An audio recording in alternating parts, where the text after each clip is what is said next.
Joining me now to talk more about Iran's new leadership is Flint Leverett. He's an international affairs professor and the author of Going to Tehran, Why the U.S. Must Come to Terms with the Islamic Republic of Iran. Flint, thanks for joining us. Thank you. Well, as we heard, Rouhani has been formally sworn in as president of Iran. He has adopted something of a conciliatory tone in that first speech in terms of the relationship with the West, particularly the United States. How should Washington respond to this?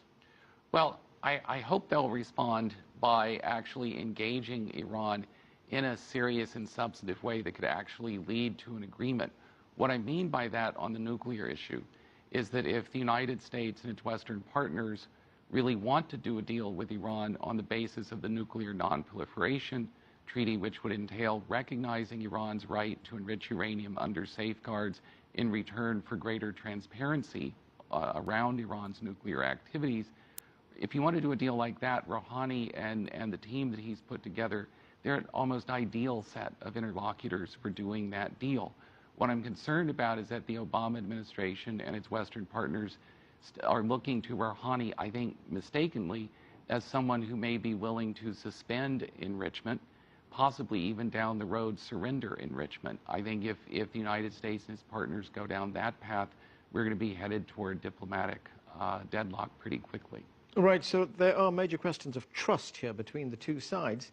What about the threat of military action against Iran? We often hear the United States say we haven't taken the military option off the table. There's another term that we hear which is called coercive diplomacy. It sounds like an oxymoron, Yes. Coercive diplomacy. We heard Dennis Ross use that as well, put a plan in front of Iran. Iran either takes it or leaves it. If Iran leaves it, then the military option becomes far more real. I think that the chances of an Israeli strike, a unilateral strike against Iran, are not all that high, if for no other reason than that the damage that Israel could do to Iranian nuclear installations on its own, I don't think it's great enough to warrant the strike from an Israeli perspective. The United States obviously could do a lot more damage to Iranian nuclear facilities, whatever else it might target in Iran. But I think strategically this would be a disaster for the United States. If the United States starts another war with yet another Middle Eastern country to disarmament of weapons of mass destruction it does not have, I think the blowback to the U.S. position in the region will be catastrophic. It will make the damage done by the Iraq War look almost trivial by comparison. You mentioned the team earlier on that Rouhani has put together. Many members of that team in the cabinet right now come from the former government of Ali Akbar Rafsanjani, and that was a moderate government. What does that tell you? Well, I think, Rafsanjani was Rouhani's great patron and mentor during his career. You're right, a lot of the team that Rouhani is bringing back to serve with him were also brought into Iranian government circles during Rafsanjani's administration. I think it does show that you have a team here that sees potentially great value for Iran in reaching some kind of rapprochement with the United States and with the West. But it will be a big mistake on the West part if we think that they're prepared to do it at what I think basically any Iranian elite would tell you at this point would be too high a price. They won't suspend enrichment. They certainly won't surrender enrichment. Right, and the other thing that Rouhani has said is that the West should deal with Iran as an equal, not as the weaker partner. Yes. I want to look at one particular member of the cabinet that he's put together, and that is the foreign minister, who's probably the person that the United States is going to be talking to directly. Is a man called Javad Zarif. He's the new foreign minister.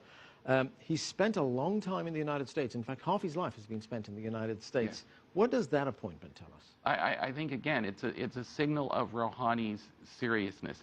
If you want to do a deal that's based on international legality, based on the Nuclear Non-Proliferation Treaty, based on a sense of respect for Iran's legitimate interests and rights, then with the appointment of Ambassador Zarif to be the new foreign minister, Rouhani and, by extension, the Supreme Leader, Ayatollah Khamenei, they're putting the A team in there. They're putting the best possible team that the United States could have on the other side of the table if it's really serious about negotiating a deal that Iran could actually accept and would be legitimate by international standards. they really are, in that sense, they're sending a signal of their seriousness. I'm not sure that the United States is really prepared to reciprocate. This is a question I want to ask you very quickly. We have 5 seconds. Is the ball now in the United States court? Yes, it is.